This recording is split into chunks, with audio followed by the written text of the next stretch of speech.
The power of the Sonic. The power of the Sonic. Alright, so we just got some news that... honestly, I don't know if this is good news wrapped in bad news or bad news wrapped in good news, but this is very important information, so we're gonna have to talk about this shit. So we get this information from Nintendo Life, and it says here, UK charts. Sonic Colors Ultimate debuts in 3rd place, selling best on Switch. FIFA 22 goes top, obviously. UK physical chart data is now in for the week ending 2nd October, revealing that Sonic Colors Ultimate has grabbed 3rd place in its opening week on sale. The game launched digitally on the eShop at the beginning of September, but a delayed physical launch means it's only now started to make a dent in the official UK charts. The physical edition has sold best on Nintendo's platform thus far, with Switch accounting for 53% of the game's sales, even with the glitches. Oh my, no, let me pace myself, okay? Let me pace myself, okay? Not everyone is on Twitter, not everyone knew, okay? Let's be fair, okay? 32% of sales came on PS4, with 15% on Xbox One. Nothing on PC, but I guess there's no physical PC sales, because PC is like been digital for the longest, but elsewhere, UK favorite FIFA 22 has unsurprisingly gone straight to the top of the table, selling best on PS4. The Switch version was the worst selling of the lot, talking about FIFA obviously. Stick around for it, we don't give a fuck about that. Then it says here, here's a look at this week's top 10 all formats chart. So this is the list of the top 10 highest selling physical games in the UK that week. So we can see the list here. Nintendo's clearly dominating a lot of this list. We got 3D World Bowser's Fury at 10, which was down from 7 the week before, I guess. We got GTA 5, which they've been milking for like 8 years, at number 9 this week, used to be at 6. You got F1 2021, which has held its place at 8. You got Animal Crossing New Horizons, which has dropped from 3 to 7, another Nintendo game doing well. You got Miles Morales, which I covered on my non-Sonic channel, by the way, link in the description. The game is fire. That went from 9 to 6. You got Minecraft just on the Switch, going from 2nd to 5th position. You got Hot Wheels Unleashed. No, it's got nothing to do with Sonic just because they had the word Unleashed in it, but it's a good game from what I've seen. They didn't send me a review code though, even though I asked, but okay, cool. You've got Sonic Colors Ultimate, which is also a brand new entry, which is hitting 3rd. So we beat Hot Wheels, and I mean, we grew up with Hot Wheels, like, come on, let's be real, that's a big deal. And then you've got Mario Kart 8 Deluxe, which was sitting at number 1, but had to drop to 2 this week because brand new FIFA 22 just dropped. And you know it's the UK, people be playing football all the time. FIFA's a big deal here, okay? And I would say, like, in terms of like success-wise, this is pretty good for the Sonic. I mean, let's be real. Mario Kart 8 Deluxe is the highest selling game on Switch, and the Switch is like selling amazingly crazy right now. So losing to Mario Kart 8 Deluxe, even if it's not week 1 and it's just been ongoing, I don't consider that to be an L. Like, let's be real, like 37 million copies sold of that game. Sonic games don't do those numbers. Not even the highest selling Sonic game has done 37 million. So yeah, losing to Mario Kart, it's whatever, like cool, like, you know, it's what it is. FIFA, again, it's in the first week, so like to be that close to FIFA, I mean, yeah, I think this is a good result in terms of sales. Of course, 53% of those sales are from Switch, which means people either did not see the glitches on Twitter, which, I mean, everyone's not on Twitter. I mean, the whole world doesn't revolve around Twitter, so that's a fair point. But I'm sure there were definitely people who saw it on Twitter and still decided to get it because they came and said, oh, we're gonna patch it, and they patched out the seizures and that's it. So people ate it all up and still copped it anyway, which is kind of why this news is a bit, you know, obviously this doesn't include digital sales, but we're gonna assume that the digital sales are gonna reflect a similar ranking to the physical. Like, it's the same games. Even if some people prefer digital or physical, I prefer digital for the most part. I don't know how culturally different Sonic's popularity is in the US versus UK, but if it's top 3 in the UK this week, I think US sales are probably decent as well. I mean, it is Colors. They did do decent promotion. I was seeing Colors Ultimate ads in weird places, like on random websites like Google ad boxes. Like, they definitely marketed this thing way more than Forces, that's for sure. Anyway,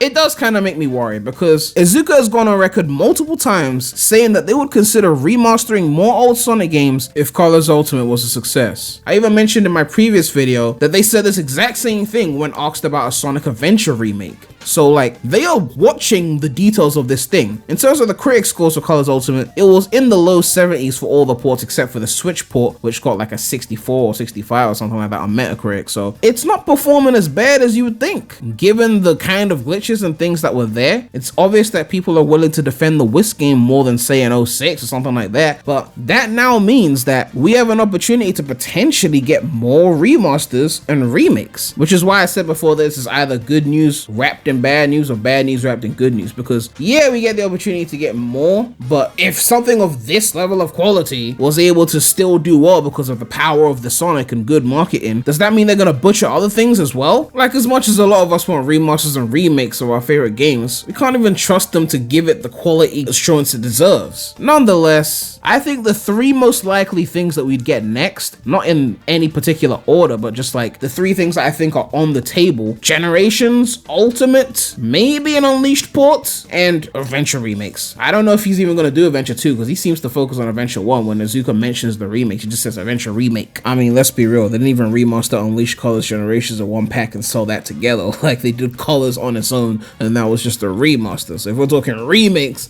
are they really gonna remake 1 and 2 in one pack? They're gonna do 1 and then wait for the sales, and then maybe they'll do 2 afterwards. But these are the 3 things I'd say that's on their mind. Most likely it'll probably go in the order of Gens, then Unleashed, then Adventure 1, probably because Adventure 1's a remake and Gens Unleashed would be remasters. That's kind of how I would see it. But yeah, if Sega are really considering this Colors Ultimate thing as a win and the Switch port sold, even though that negative PR, they are definitely looking at least a couple of these 3 things. I haven't really got too much to say on how I'd want to tackle these 3 things. I mean, when it comes to Unleashed quote-unquote Ultimate, I don't even like the name Ultimate. They've ruined the word Ultimate for me now, okay? But when it comes to an Unleashed remaster, I already made a video on that pretty much covering all the things I wanted. So if you really want to hear my opinions on what I would do with Unleashed and a remastering, you can check that out. And again, with Adventure remakes, I never really did anything on Adventure 2 because I'm not as invested. I mean, it was my first Sonic game, but I much rather prefer the first one. So I made a whole video talking about what I'd like to see in an Adventure 1 remake. As for SA2, like, I don't really know what I'll do with it. Like, maybe a few quality of life, because the thing is, if you change too many things, then it's not going to be the same game. And I believe in integrity when it comes to remaking and remastering games. And I feel like I don't love the game as much as other people, and I might want to change too much, which is why I didn't make an Adventure 2 remake video. I just did Adventure 1 because my Adventure 1 remake video focused on like quality of life upgrades instead of just change this, remove this. You know, a lot of people would be making remake videos and just say, take out this thing I don't like, which is like 30% of the game, then it'll be perfect. I'm like,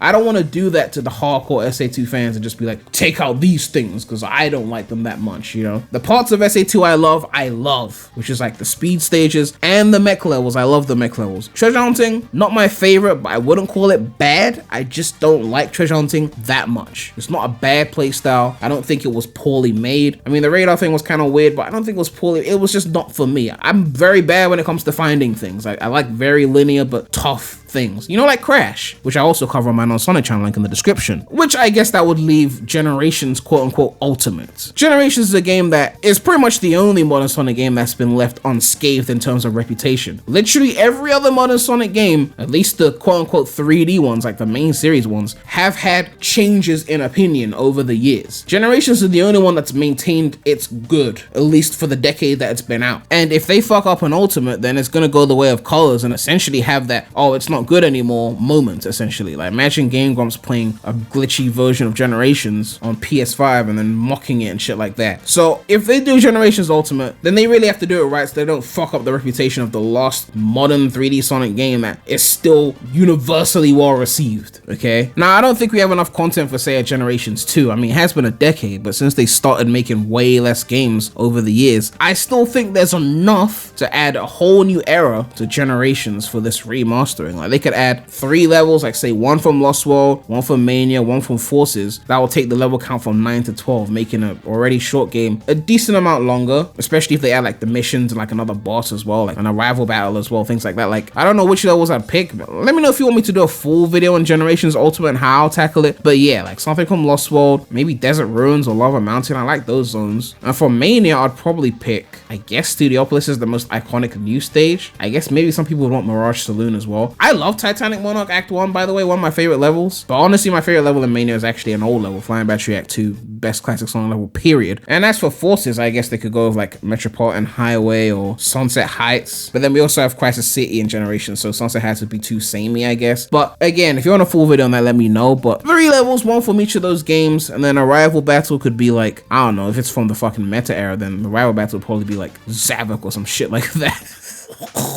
Zaz. Oh god, fucking meta era, man. And the characters that you'd save, you know, like Generations has those characters on every like area of the HUD. The characters you'd save would be fucking like Yakker and like Drill and Jade and shit like that. I don't know, man, but there'll be like 3 levels. I'm getting kind of carried away because I don't even trust current Sonic team to design the levels as well as they design the ones in Generations. So the last thing you want is like 9 amazing levels in Gens, and then these new 3 are just poorly designed, and then it just ruins the ending of the game. Like, it would be the ideal scenario to add these levels and do them properly for an ultimate version of the game, but since we're dealing with Sega and Sonic team, like, I'll settle for the game visually not looking worse than the original and not being glitchy, I guess. But yeah, I just wanted to talk about this topic because it's kind of interesting. Iizuka has been saying multiple times in interviews that he will consider other remasters and even a venture remake if Colors Ultimate does well, and it's looking like, at least based on the UK physical charts, Colors Ultimate is doing well. Reviews are not looking as horrible as I think they should have been, so it's clear that something is coming next. And since Origins has already been announced and they got their precious classics out the way, basically, it's looking like Generations is going to be a possibility. Adventure remake could be a possibility, maybe Unleashed. But yeah, let me know what you guys think about this. What do you think about the sales of Colors Ultimate in the UK? What thing do you want to see them remaster next? And what thing do you think they'll remaster next? And how would you tackle those potential remasters? But yeah, make sure to like, comment, subscribe, hit that bell. Make sure to check out the non-Sonic channel. The link will be in the description. But that's all I have to say right now. So, the Remy out.